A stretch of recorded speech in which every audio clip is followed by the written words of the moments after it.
Welcome back, deep divers. Ready for another fascinating exploration? I'm excited to see where we end up today. Today's deep dive was sparked by a question you guys sent in.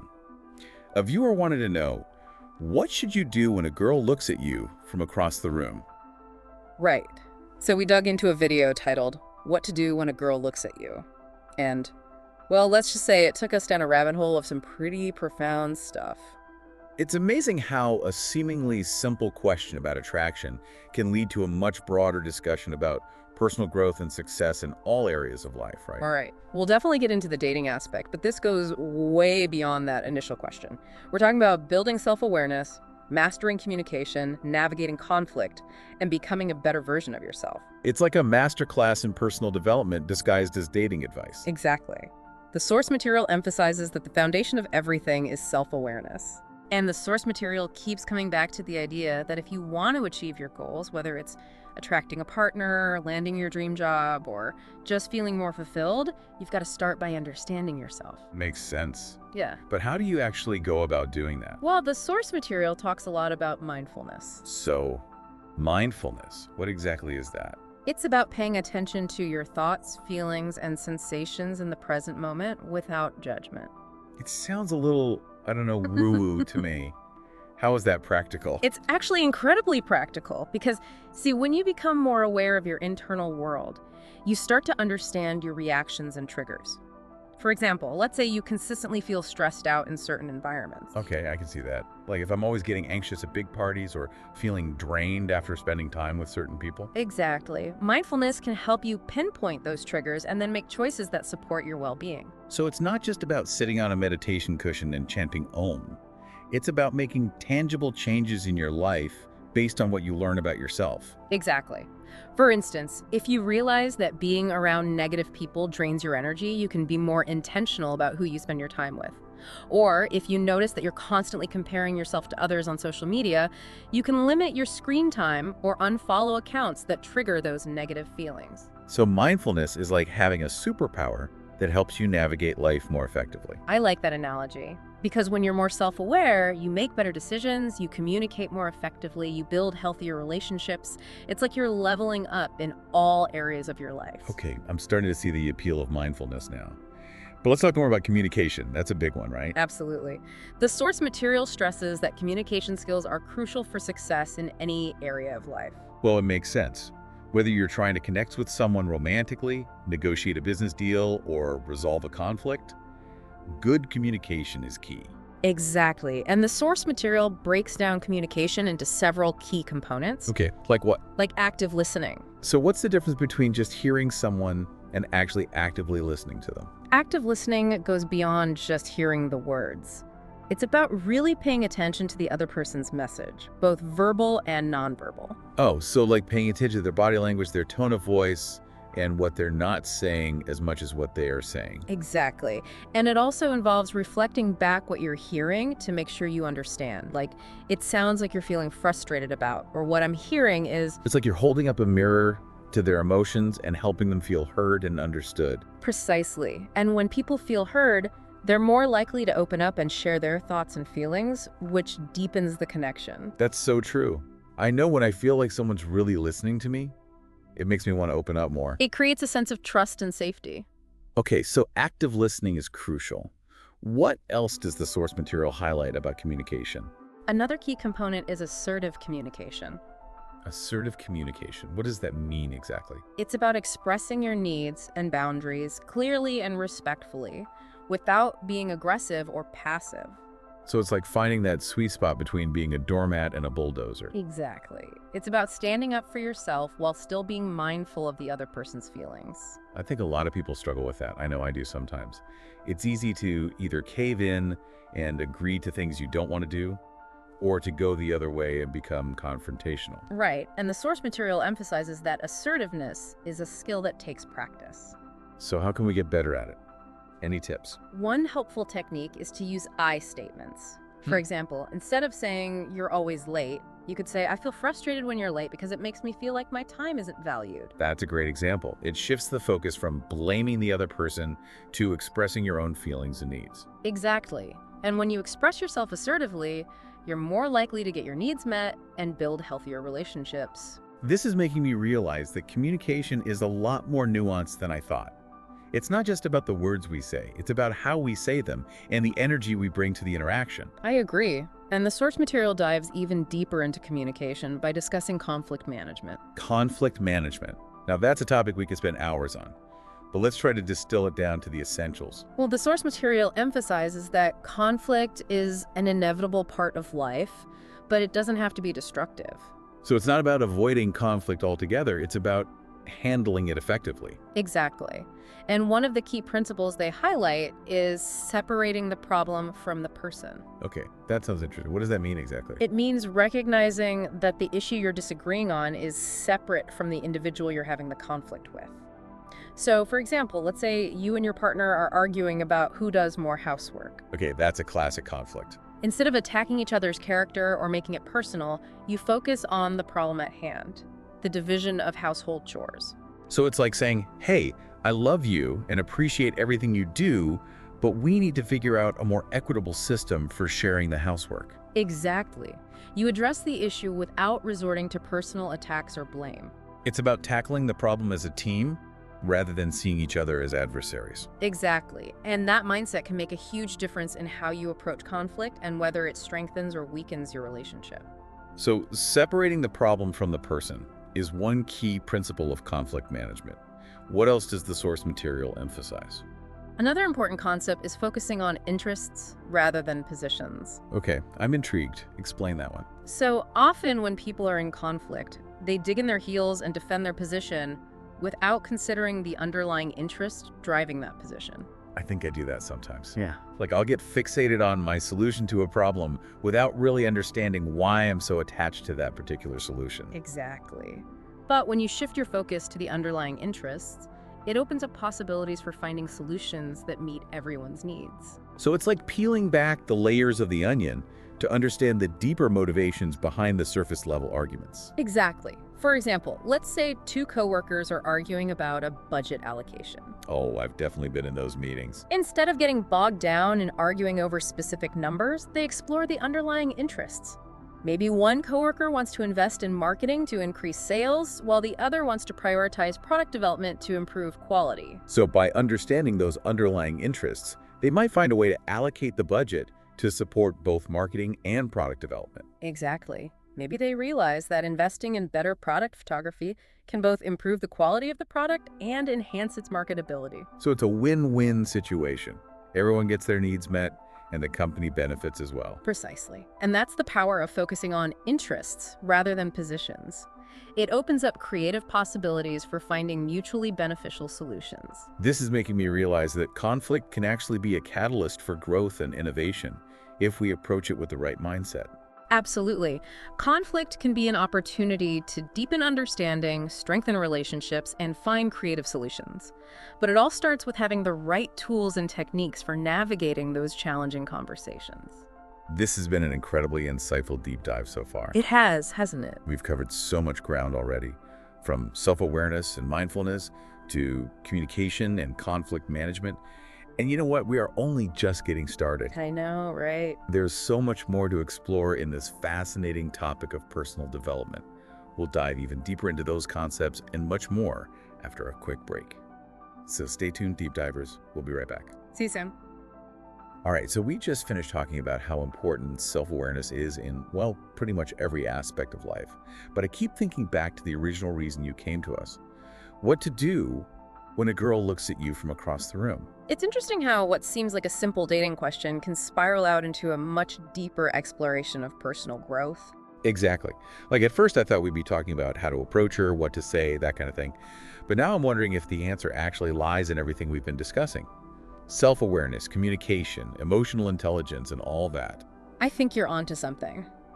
The source material we're diving into doesn't explicitly give pickup lines or strategies for approaching someone. Instead, it emphasizes becoming the best version of yourself, the kind of person who naturally attracts others because they're confident, self-aware, and living in alignment with their values. So it's not about trying to impress her with some rehearsed line.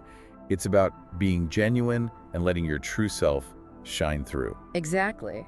Because when you're comfortable in your own skin and pursuing your passions, you radiate a certain energy that draws people in. Okay, I can see that. But how does all this tie back to the actual moment when you lock eyes with someone across the room? Well, remember our discussion about mindfulness. Imagine you're in that situation. Instead of immediately going into panic mode, you take a breath and observe your feelings. Are you excited? Nervous? Curious? By being present in that moment, you're less likely to react impulsively or let your insecurities take over. So mindfulness helps me stay grounded and present, even if I'm feeling a bit flustered. Precisely. And that sense of calm confidence is incredibly attractive. It shows that you're comfortable with yourself, which can put the other person at ease as well. That makes sense. So we've got the mindfulness piece down, but what about actually talking to her? Remember what we said about active listening. It's not just about waiting for your turn to talk. It's about genuinely trying to understand the other person. When you approach a conversation with that mindset, you're more likely to ask engaging questions and show genuine interest, which can create a real connection. So instead of trying to dominate the conversation or impress her with my witty banter, I should focus on being a good listener. Exactly, because people are drawn to those who make them feel heard and understood. And when you actively listen, you're gathering information that can help you steer the conversation in a meaningful direction. I've definitely been in situations where I was so focused on what I was going to say next that I completely missed what the other person was saying. It's like I was too busy trying to perform instead of actually connecting. We've all been there. But when you shift your focus from performance to connection, the whole dynamic changes. Okay, so active listening is key. But what about those times when I need to assert myself or express my own thoughts and feelings? That's where assertive communication comes in. Remember, it's not about being aggressive or demanding, but rather about expressing yourself clearly and respectfully. For example, let's say you're at a party and someone's trying to pressure you into drinking more than you're comfortable with. Oh, I've definitely been in that situation. It's hard to know how to say no without being rude or feeling like you're killing the vibe. Absolutely. But this is where assertive communication can help. You can say something like, "I'm good for now, thanks. I'm having a great time just chatting." You're clearly stating your boundary while still being polite and maintaining a positive tone. That's a great example. It's direct, but not confrontational. Exactly.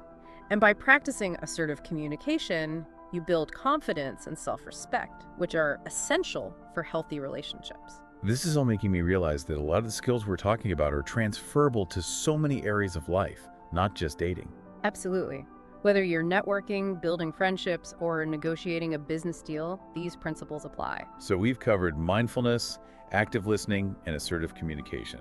What about those times when things don't go as planned? That's where emotional resilience comes in.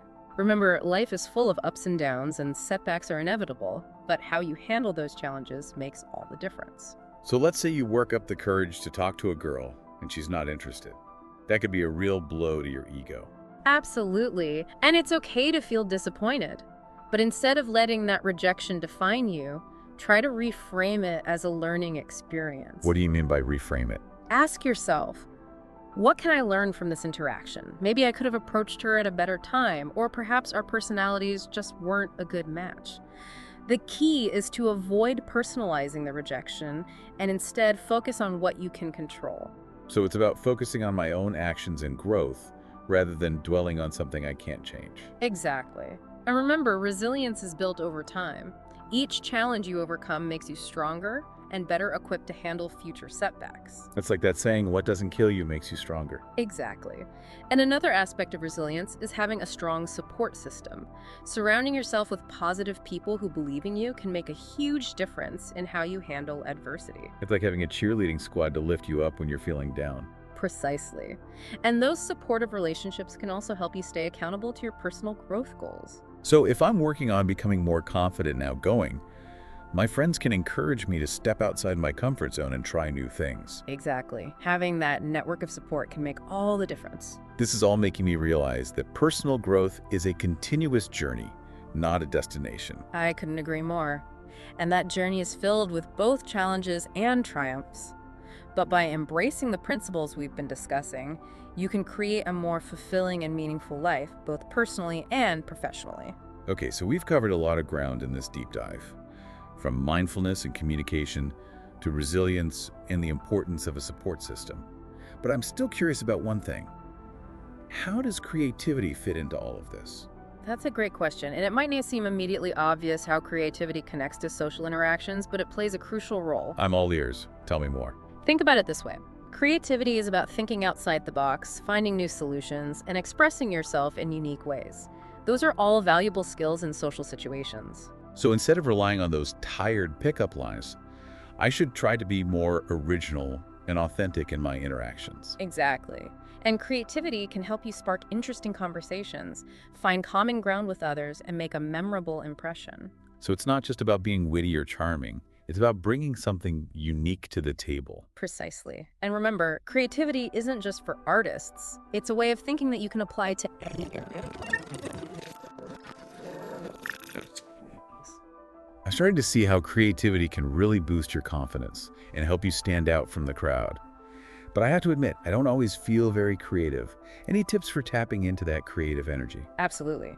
One of the best ways to boost your creativity is by exposing yourself to new experiences and perspectives. So like trying new hobbies, traveling to different places, or meeting people from diverse backgrounds. Exactly. When you step outside your comfort zone and expand your horizons, you open your mind to new possibilities and inspire fresh ideas. I can definitely see how that would spark some creative thinking. But sometimes I feel like my mind is so cluttered with daily stresses that it's hard to make space for creative ideas. That's a common challenge, and that's why prioritizing rest and reflection is crucial for fostering creativity. So taking breaks, meditating, going for walks in nature. Precisely. When you give your mind a chance to unwind and wander, those aha moments are more likely to occur. It's like clearing the clutter to make space for new inspiration. That makes a lot of sense. It's like when I'm struggling with a problem and I finally take a break to go for a run or something, and then the solution just pops into my head. Exactly. And that's why it's so important to incorporate those moments of rest and reflection into your daily routine, even if it's just for a few minutes. So we've talked about how creativity can help you stand out, spark interesting conversations, and make you a more well-rounded individual. But what about leadership? Where does that fit into this whole personal growth equation? Leadership is a fascinating aspect of personal growth. And it's not just about holding a fancy title or managing a team, it's about inspiring and influencing others, regardless of your position or role. So even if I'm not the CEO of a company or the captain of a sports team, I can still be a leader in my own way. Absolutely. Leadership is about stepping up, taking initiative, and guiding others towards a common goal. It could be as simple as organizing a volunteer project, mentoring a colleague, or speaking up for what you believe in. I had never thought about leadership in that way. So it's not about being bossy or domineering. It's about empowering others and making a positive impact. Exactly. And true leadership is rooted in authenticity and empathy. So being a good leader starts with knowing yourself and understanding others. Precisely. And remember our discussion about leading by example. Actions speak louder than words, so it's important to embody the values and qualities you want to inspire in others. So if I want to inspire others to be more compassionate and understanding, I need to demonstrate those qualities in my own interactions. Exactly. And by consistently living in alignment with your values, you naturally attract others who share those same beliefs. It's like you become a magnet for people who are on the same wavelength as you. Precisely. And that's a powerful way to build a network of like-minded individuals who can support your growth and inspire you to become the best version of yourself. This is all making me realize that leadership isn't some far-off goal you achieve. It's an ongoing process of self-discovery and growth. I couldn't agree more. And that journey of leadership is closely intertwined with the concept of a growth mindset. Remember our discussion about believing in your ability to learn and improve. Yeah, it's about seeing challenges as opportunities for growth rather than threats. Exactly. And a growth mindset is essential for effective leadership because it allows you to embrace feedback, learn from your mistakes, and continuously strive for improvement. So instead of getting defensive when someone critiques my leadership style, I should view it as a chance to learn and grow. Precisely. And a growth mindset can also inspire those you lead to embrace their own potential and strive for excellence. It's like you're creating a culture of continuous learning and improvement. Exactly. And that kind of environment fosters innovation, collaboration, and personal fulfillment for everyone involved. Okay, we've covered a lot of ground in this deep dive. We've talked about mindfulness, communication, resilience, creativity, leadership, and a growth mindset. It's a lot to take in. It is. But remember, personal growth isn't about mastering all these concepts overnight. It's an ongoing journey of self-discovery, experimentation, and evolution. So it's not about being perfect, it's about continuously striving to become a better version of yourself. Exactly. And the beauty of this journey is that it's unique for everyone. There's no one-size-fits-all approach. It's about finding what works best for you and embracing the process. I love that. And I think that brings us back to our original question. What to do when a girl looks at you from across the room? Yes, it's come full circle. And after all this discussion, I think the answer is clear. Be the best version of yourself. So instead of trying to impress her with some rehearsed line, I should focus on developing my self-awareness, communication skills, and all those other qualities we've been talking about. Precisely. Because when you're confident, authentic, and pursuing your passions, you naturally attract people who are on the same wavelength. It's like you become a magnet for people who appreciate you for who you truly are. Exactly. And that's a much more fulfilling and sustainable approach than trying to be someone you're not. This has been an incredibly insightful deep dive. I feel like I have a whole new perspective on personal growth and what it means to live a meaningful life. Me too. And remember, this journey is ongoing. There's always more to learn, more to explore, and more to become. So as we wrap up this part of our deep dive, we want to leave you with a final thought. What are your core values? And how are you actively living in alignment with them? Take some time to reflect on these questions. Because when your actions are congruent with your values, you create a life that feels both authentic and purposeful. And that, my friends, is the ultimate key to personal growth and long-term success. Stay tuned for part 3 of our deep dive, where we'll explore even more practical tips and strategies for putting these concepts into action. We'll be right back. Welcome back to the deep dive. You know, after all that discussion in part 2 about everything from self-awareness to leadership, I have to admit I'm feeling a little overwhelmed. Where do we even begin to put all these concepts into practice? It's true, we covered a lot of ground. It can definitely feel like a lot to process. But the key is to remember that personal growth isn't about making radical changes overnight. It's about taking small, consistent steps in the right direction. So instead of trying to become a self-awareness guru and a charismatic leader all at once, I should focus on making small, manageable changes. Exactly. Think of it like building a muscle. You wouldn't expect to bench press 200 pounds on your first day at the gym, right? You'd start with a weight you can handle and gradually increase it over time. Personal growth is similar. Okay, I like that analogy. So what are some small steps I could take to start incorporating these principles into my life? Well, let's start with mindfulness. We talked about how important it is for self-awareness and emotional regulation. One simple way to cultivate mindfulness is by incorporating a few minutes of meditation into your daily routine. Meditations. I've tried that before, but I always get distracted by my thoughts. That's completely normal. Meditation isn't about emptying your mind of all thoughts. It's about observing those thoughts without judgment and gently redirecting your attention back to your breath or a chosen focal point. So it's more about training your attention than achieving some kind of Zen-like state. Exactly. And there are tons of guided meditation apps and resources available online that can help you get started. Okay, I'm willing to give it another try. What about communication? How can I become a better listener and communicator in my daily interactions? One simple but powerful technique is to practice active listening. Remember, it's about being fully present in the conversation and genuinely trying to understand the other person's perspective. So putting down my phone, making eye contact, and really focusing on what they're saying. Exactly. And instead of just waiting for your turn to talk, try asking clarifying questions and reflecting back what you're hearing. It shows that you're engaged and genuinely interested in what they have to say. I can see how that would make the other person feel heard and valued. What about assertive communication? Any tips for getting better at expressing my needs and boundaries? One helpful strategy is to use I statements. Instead of saying, "You always interrupt me," you could say, "I feel frustrated when I'm interrupted before I've finished making my point." So it's about taking ownership of my feelings and expressing them in a clear and non-confrontational way. Exactly. And remember, assertiveness isn't about being aggressive or demanding. It's about finding that balance between respecting your own needs and the needs of others. Okay, I'm starting to see how these small communication tweaks can make a big difference in my interactions. But what about those bigger personal growth goals, like developing leadership skills or cultivating a growth mindset? Those are great goals, and they definitely require more sustained effort. For leadership, one way to start is by seeking out opportunities to mentor others or take on more responsibility in your work or community.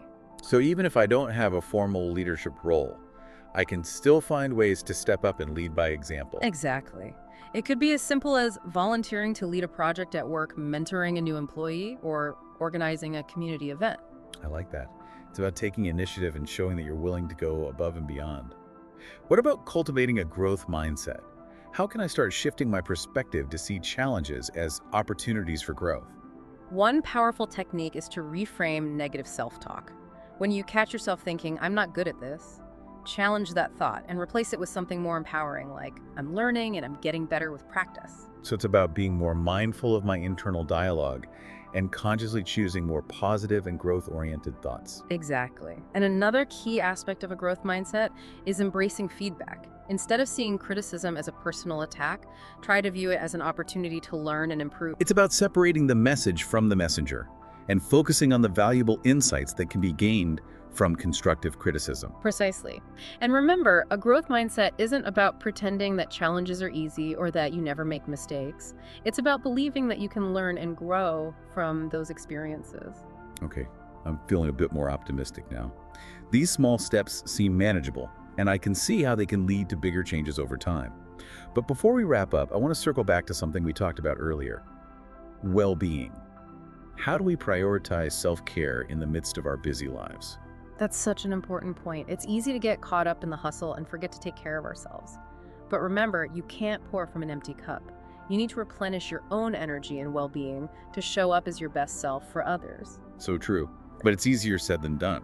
Uh-huh. Sometimes I feel like I'm running on fumes, and self-care is the first thing to go out the window. I understand. But even small acts of self-care can make a big difference. It could be as simple as taking a few minutes to meditate, going for a walk in nature, listening to your favorite music, or taking a relaxing bath.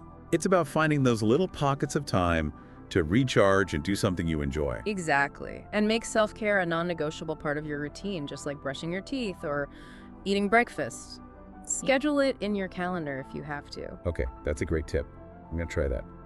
So we've talked about so many practical ways to implement these personal growth principles, but I'm wondering, is there one key takeaway that you hope listeners will walk away with from this deep dive? That's a great question.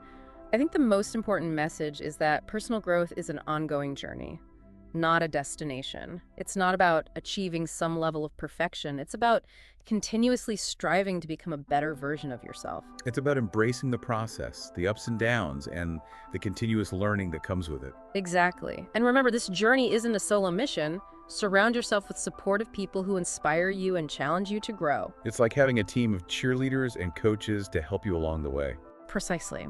And as you continue on this journey, remember to celebrate your progress no matter how small. Every step you take towards becoming your best self is a victory worth acknowledging. I love that. Yeah. So to all our listeners out there who are on their own personal growth journeys, we want to leave you with this. Yeah. Be patient, be persistent, and be kind to yourself along the way. And remember, the world needs your unique gifts and talents. So keep shining your light, keep learning, keep growing, and keep making a positive impact. Thank you for joining us on this deep dive into personal growth. We hope you found it insightful and inspiring. Until next time, keep exploring, keep evolving, and keep being awesome.